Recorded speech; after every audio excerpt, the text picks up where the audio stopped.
Let's talk about the invisible engines that are running our world right now, algorithms.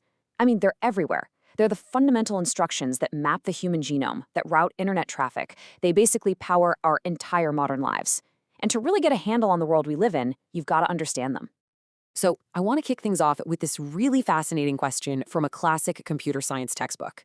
Just imagine for a second a world where computers are infinitely fast and memory is totally free. In a world like that, would we even need to study algorithms? Would the methods we use to solve problems even matter at all? Well, the answer might surprise you. It's a huge, resounding yes. I mean, even with all the speed in the universe, you'd still need to prove that your method actually gives you the right answer. And, just as important, you'd need to know it will eventually finish and not just run forever. But of course, that's not the world we live in, right? Our computers are fast, but they're not infinite. And memory is cheap, but it's not free. And in our reality, something else becomes absolutely critical. So, what even is an algorithm? At its heart, it's really just a recipe. Yep, a recipe. It's a precise step-by-step procedure that's designed to solve one specific problem. You give it some input, like say a jumbled list of numbers. It follows a really clear set of instructions, and then it produces a final output, like that same list of numbers now sorted from smallest to largest. It's the logic that tells a computer exactly what to do. And this is where you really see why the choice of recipe matters so much. For the exact same problem, two different algorithms can perform in wildly different ways. And that difference can be way more important than just having a faster computer. You know, if you look at a small task, you might not even notice a difference. Both finish in seconds. But as the problem gets bigger, a slow algorithm could take days to do what an efficient one knocks out in a few seconds. That's a huge deal. To make this super clear, let's look at one of the most fundamental problems in all of computer science, sorting. It's as simple as it sounds, taking a random bunch of items and putting them in the right order. It's the perfect case study because it's something we all get, and it's also a key building block for solving tons of other, way more complex challenges. Okay, so our first algorithm is called insertion sort. And honestly, you've probably used a version of this yourself without even thinking about it. Picture this.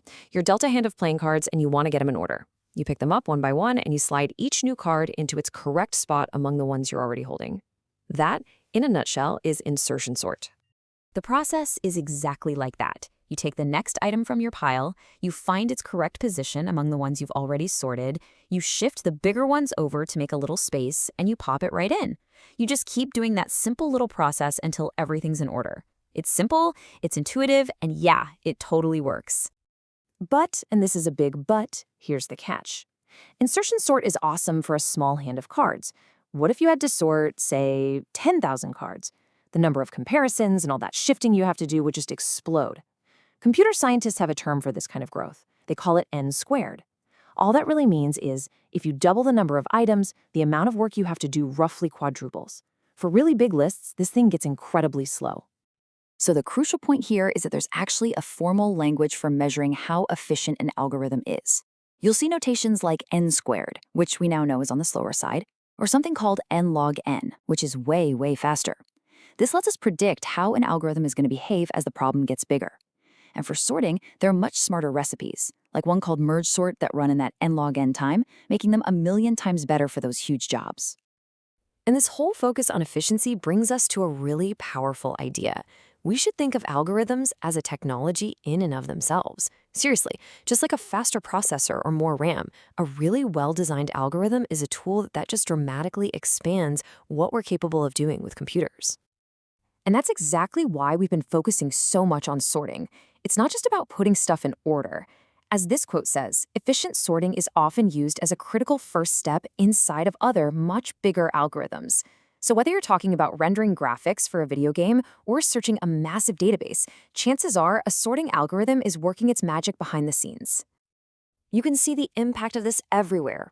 I mean, the Human Genome Project, which had to process billions of data points, only possible because of sophisticated algorithms. When your phone finds you the fastest route to your restaurant, that's a shortest path algorithm. Every single time you go online, algorithms are routing your traffic across the globe. These massive, world-changing projects are only possible because we have efficient algorithms. So if you take away just one thing from all of this, let it be this: a better algorithm is a more powerful tool than better hardware. The cleverness of the software, the elegance of that recipe, can beat raw computing power hands down. A smart algorithm on an old laptop can easily run circles around a clumsy one running on the world's fastest supercomputer. And that leaves us with one final big thought. We've already used algorithms to solve problems that people once thought were completely impossible.